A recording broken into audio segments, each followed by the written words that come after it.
we will be exploring need versus want. Which is best?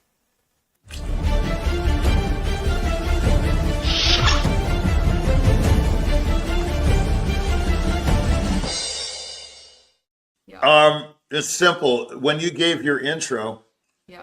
and you said that I became a manager in response to my own career, Yeah. that's a perfect example of need. I simply did not want to do that. I did not Really? like the idea. No, I didn't want it at all. Who wants to do all that work? I mean, Mm-hmm. I was with, some, I won't name them since, it's not nice to name people or things. I was with three very, very big managements. Well, I'll define them first. Need is a desire, of course. It's something that, want is a desire. Want is a desire. It's, you don't want, it has nothing to do with need. Not really. You want something. I want an enchilada, or I want, I want a career. I want a brand new car. You don't need any of these things. You might need a career, but you could have a career in another thing. I think that's pertaining to a career that you really want.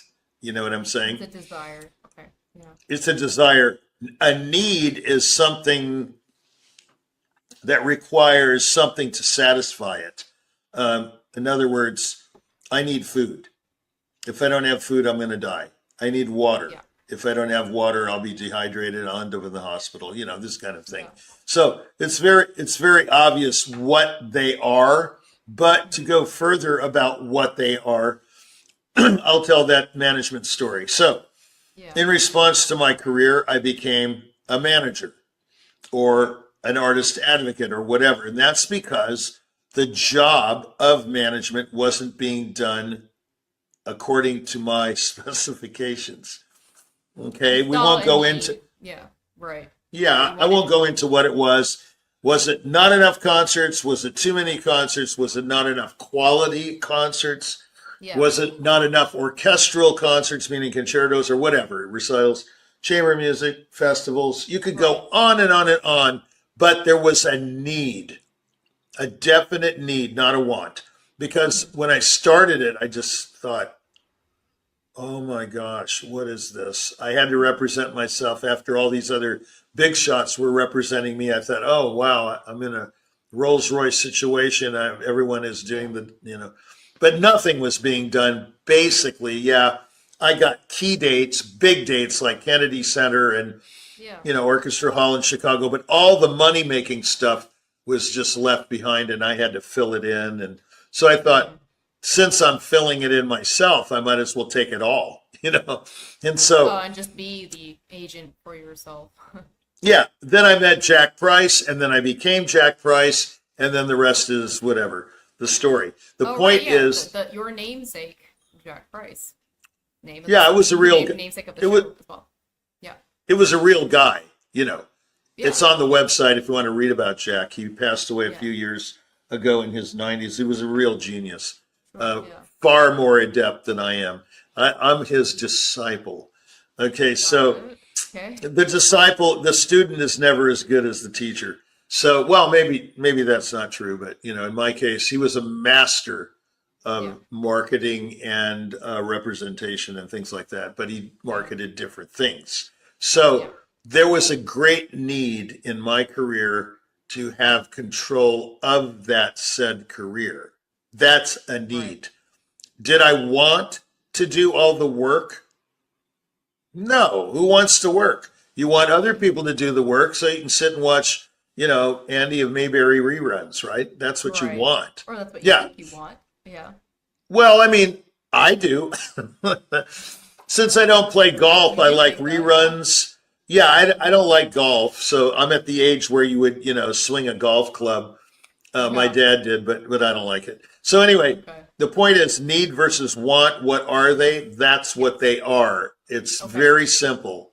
If you can't live by bread alone, but more on faith, it's not really true because you've got to have fuel. It's sort of like our website. I have fire all over the place. And the idea is, in case somebody wanted to know, is the fire or the embers represent fueling. You have to fuel the fire to have a career, meaning that you have to have the money to sustain the hysteria.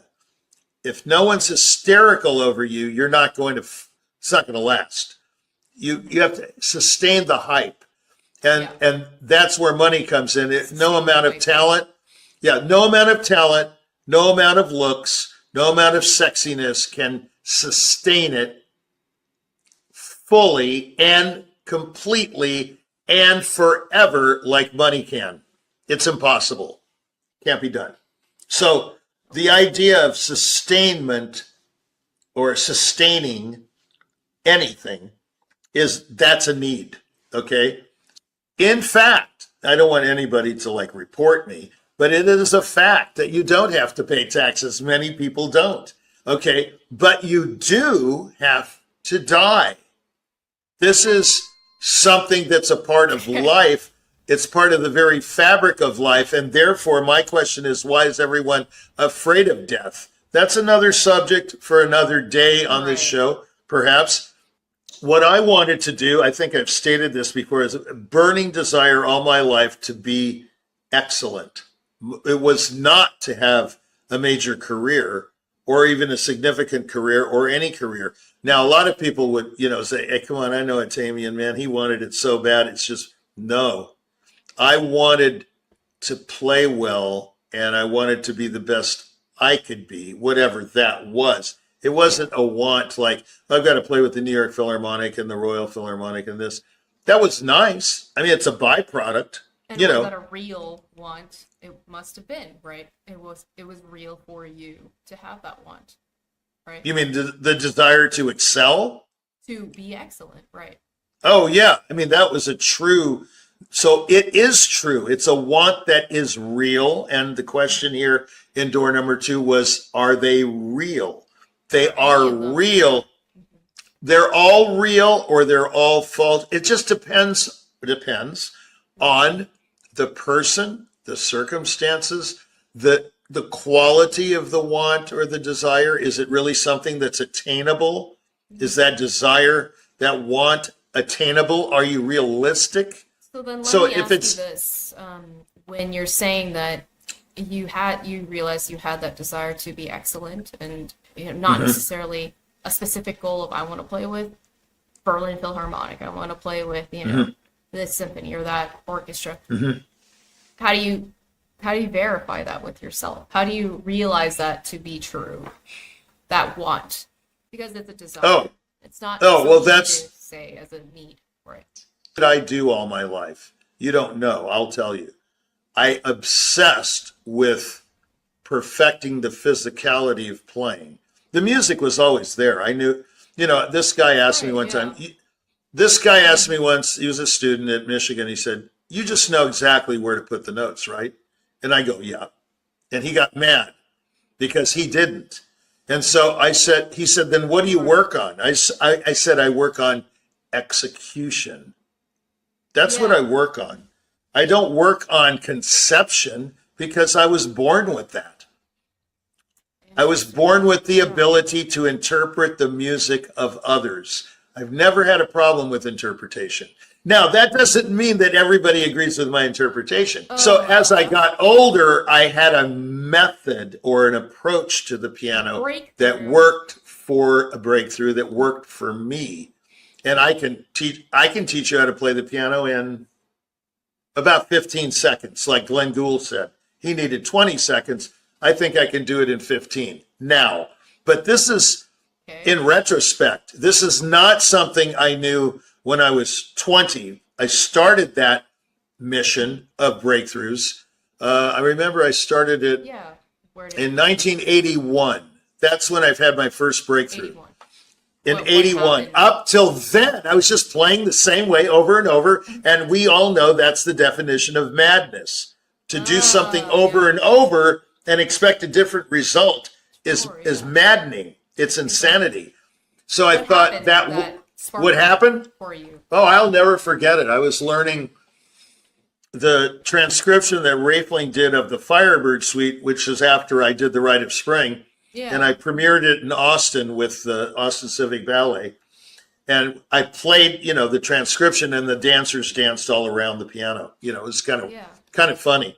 Yeah. And I said, what's going on here? I said, this isn't working at all. Why do you keep doing it over and over? I'm telling myself. To yourself, right. I can't tell you what I did at that moment, but that's when I had this fantastic idea that, wow, I need to change my approach to have a different outcome. So, you see, I didn't know my desire for perfection or what have you, or excellence, was halted by the need for an approach. And that's when I came up with my approach, which, like I said, I could teach you in 20 seconds. And you and I have discussed it before, so you know kind of what I'm talking about. Yeah. It's a series of breakthroughs, leaning to the right, leaning to the left, sitting high, sitting back. It seems real basic, but it's not. Well, I started seeing the angles. I started seeing things. Oh, wow, that's a pattern, and that's this, and that's that. Instead of using muscle, I started using bone and leverage, because muscle tires. See, muscle's no good in piano playing. I don't know about any other instrument. I can't imagine. It's like when you use the bone's solid, but muscle, it just tires. If it doesn't get enough blood to the area, it's gone. That's where endurance comes in, and there's no such thing as endurance if you're playing correctly with the bones and leverage. That's my deal. For example, I desired to, as a marketing person, to classify classical music as something else. I came up with two terms: serious music and continuing music. That's what I call classical music, because classical only refers to one era, the classical period. And secondly, serious music encompasses not just classical music, but jazz and film music. In other words, screen. Yeah. So to me, film music, classical music, and jazz are serious. The rest of it, to me, I have to qualify this, is not serious. Like rap, for example. Now, I'm sure rap artists consider themselves very serious artists, but is it really?